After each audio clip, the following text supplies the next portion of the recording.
What does freedom mean to you? Freedom, what does it, when I say the word, what does it ignite within you? What kind of feelings, sensations do you have? What do you associate with the word freedom? And, is that something that you're longing for? And what does that really mean? Have you actually looked at freedom and how you would actually achieve that? So last night I was at a spiritual school, and we did like an invocation with this white light, and this white light was to bring around that sense of fulfillment. And so fulfillment for me felt good, it felt satisfied. So from a fulfillment, I went on to feeling satisfied, and then a sense of completion. And that's where I kind of am in my life. Some things haven't quite manifested the way the way I wanted it to, or they haven't quite come into fruition, but it's more or less there. It just needs to be embodied. So there's that sense of completion even prior to the event, and so that completion took me through to a state of feeling really appreciative of my journey. There's a lot of appreciation in there, and from that appreciation, from that completion, from that satisfaction, from that fulfillment, it just gave me a sense of freedom. Yeah, I've kind of arrived, and it feels in a good place. Now, I mean, freedom for others may, or for me as well, it looks at things like the surrendering of the material, worldly goods.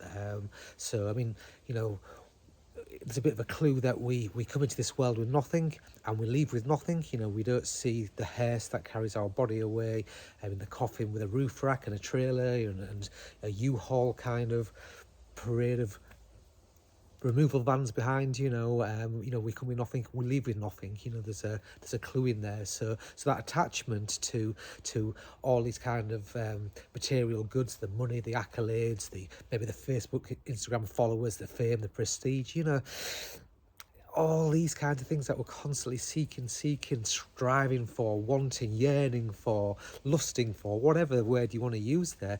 That isn't freedom, is it? It's not. It's something that's kept us hooked in, and we're better than that.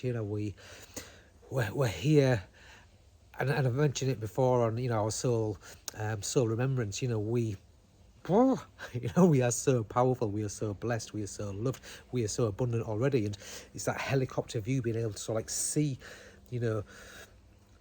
and look down on where we're at, and the ironies of how simple life is, but yet we create our own little hooks and into things, and our yearnings, and it's from our lower chakras, our shadows, and that need to actually feel secure and feel validated and whatever else. It's those things that are keeping us in this stuckness. So again, not only is there the whole soul remembrance to maybe rewatch that video, but then there's also the whole shadow work, isn't there, which I reference in quite a lot. What is it that needs to sort of like be brought to the light, in order for us to alchemize the shadow and to actually come from that place of non-attachment. If we're not attached to things, then we're free.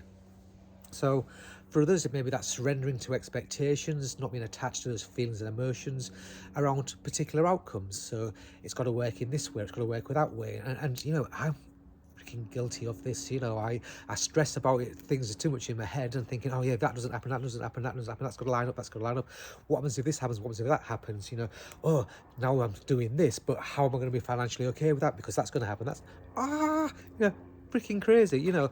A lot of anxiety, and all that anxiety can just be removed. It's just that coming from that place of being surrendered, and knowing that things are going to turn out okay. They always have been. The universe has looked after us so far up until now. It's going to continue. Why do we need to mess with it? But yeah, I am guilty of that. It's a work in progress. Definitely, absolutely. Just made a word up there. So yeah, freedom. All these kinds of trappings of stuck in the head, chasing after things. So please do check in with where you're at with that. And then also our freedom is about standing in our sovereignty. The conditioning in this world, whether it's big pharma, whether it's government, whether it's the whole banking system, religion, whatever it may be, and the way that we're controlled, manipulated.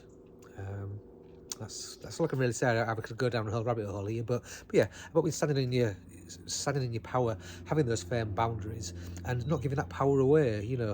Discerning from what is right and what is wrong, and not having that head mentality, following the sheep, must conform because everybody else is doing that. It's so easy to get swayed that way, but really standing in your power and actually, discerning what is right and wrong, what is true within you, is a way of ultimate freedom, isn't it? So all these things are a way forward into freedom. And then of course, it's all right intellectually knowing about what freedom means, but living it is a different thing. So yeah, it's up for you to process that. Like yesterday when I talked about coaching calls, I'm moving more into doing the whole awakening, the integration and embodiment. But equally, that kind of discovery call is something which is relevant to standing in your power and getting that sense of freedom. So if you want to be awakening to freedom, want to have that discovery call, I'll put the link in the notes below. And yeah, please do share your thoughts. If I've missed anything off this, or how you found that sense of freedom. I mean, for some people, that freedom is the flow state, isn't it? It's you're out there on a surfboard and you wait for that perfect wave. That could be your flow state, your perfect moment of freedom. But what I'm talking about here is more of a general living, day-to-day freedom. Okay, as I say, leaving it there for now. Wishing you an awesome day, lots of love, and see you later.